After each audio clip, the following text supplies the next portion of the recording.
Hey y'all, so just got done with today's workout. It's a good one. You do it at home, no equipment needed.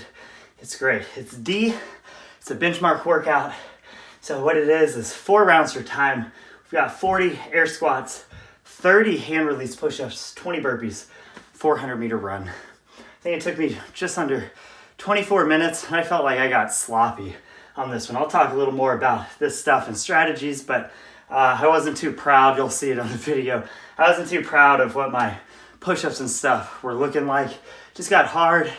I'm not extremely experienced with hand release push-ups. I don't do it a lot. So I was in the middle. I was trying to find the best resting positions. I was trying to find the best ways, picking up my hands and so forth.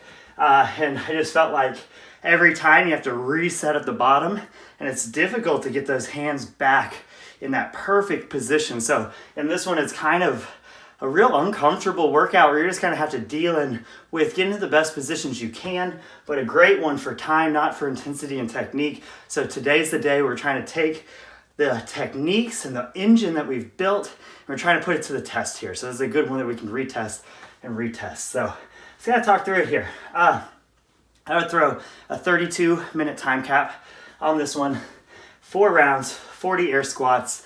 Honestly, starting with air squats, they're a little tough, I guess, a little bit after the run, but the real focus on this, and when you're on the run, you're not thinking about your legs at all. You're just completely thinking about how terrible that upper body feels.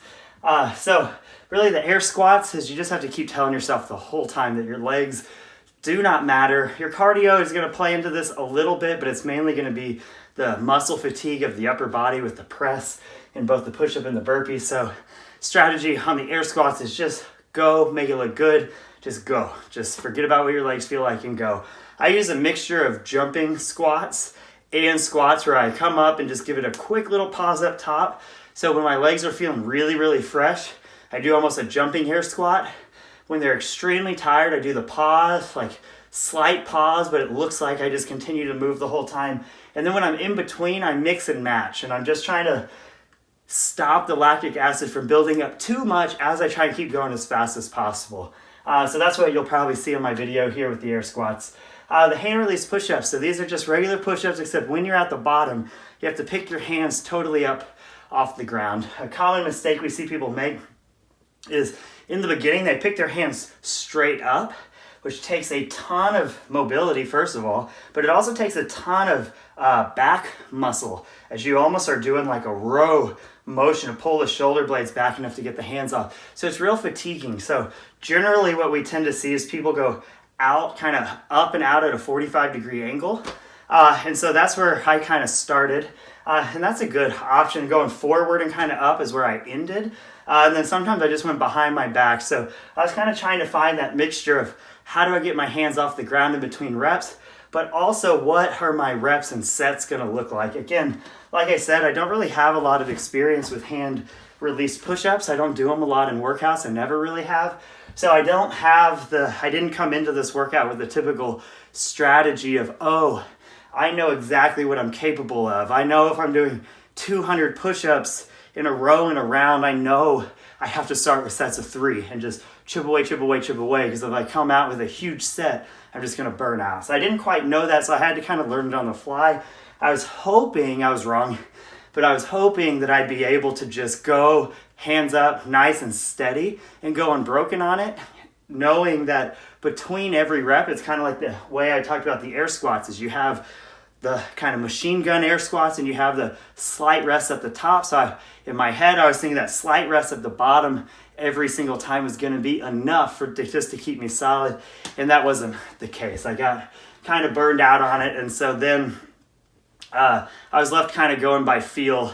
And I think since I burned out, I spent a lot of time just going way slower than really I wanted to go. So I recommend playing around in your warm-up with different ways to do hand release push-ups. The best place to rest is on the ground, since you have to lift your hands up anyway. I tried with my hands behind me, but just getting them there tended to take a little bit too much effort. So I ended with my hands resting like on here, but with my hands up in front of me, and that tended to be the best way for me. So that's what I would recommend trying. And then if I would go back, instead of just trying to go steady and unbroken, I got a little too excited. I would go back and I would change it up and I would do maybe 5, take a longer rest, even if I didn't need to in the beginning, longer rest, come back to it and just try and chip away, sticking with 5s, knowing that once I get to round 3 or 4, I can always bump that number up and go faster. But when you burn out, it's just such a huge risk. The burpees, I've done enough workouts where I had to do burpees with my arms just gone. So it's just leaning on the skill of the burpee and knowing how to get rid of this part of it to add in this part of it. So today, your arms and that pressing motion, they are completely gone. So you really have to rely, I even had my feet come up a little bit so I could give it a little leg kick, but you really have to rely on staying tight, arching with your back to get yourself up off the ground to create the arch so you can snap. And so really, round 1, I was kind of just trying to figure it out, but by round 2, I kind of realized arms are shot, can't even use them. And so really my only thought was as you go down, you kind of go into that knee push-up worm. And I was just thinking, do the whole burpee without arms. And obviously you have to use the arms a little bit, but you can really, the burpees aren't super fast, but you can really change the burpees to not using change the burpees to not use arms hardly at all. And so that's a skill, and it's just understanding how to get in that arch and snap. And then we can rely more on the arms if we need to. We can rely less. We can rely more on the snap, less on the snap on the legs, yada, yada, yada, depending on what we need to do. But that's another thing to practice, just that burpee technique. The runs, the whole time I was running, I was just telling myself, the push-ups are so hard. The burpees are so hard because of the muscle fatigue. I was surprised. I was kind of going into this thinking, oh man, the 20 burpees are going to be so bad. But cardio-wise, they actually weren't. It was all that muscle fatigue. So on the run, I was just telling myself, in this workout, cardio doesn't matter. You got to push, you got to push, you got to push. Legs don't matter. Cardio doesn't matter. So you kind of start those runs and your arms are blown up and it burns. And you just have to push the runs hard. So just in review here, 4 rounds for time, you have to push the air squats and you got to push the runs. Hand release push-ups, you got to play around in your warm-up, figuring out what positions, what's easiest for you to get your hands off the ground in between these reps. I would come out conservative, maybe start with sets of 3 to 5, and then taking a short break, 3 to 5, and then go moving that around. I went too aggressively, got burned out, and I was burned out by round 2, and when that happens, now I've got this 2/3 of round 2, all of round 3, and all of round 4, where I'm going way slower than I could have gone if I just would have come out a little conservatively. So I think I could have shaved a minute or 2 off of my workout if I would have come out more conservatively, if I would have slowed down that first round a little bit. Burpees, practice that arch and snap, try and use the arms as little as possible. Rely on the skill and not just brute force. But this is a great workout because it kind of mixes it. It's like the skills you've learned in the push-ups, the skills we've learned in all of these things can get put to the test in a workout that is going to test kind of your grind and your resolve in a very awkward and difficult just kind of battle you're going to have with the pressing motion off the ground today.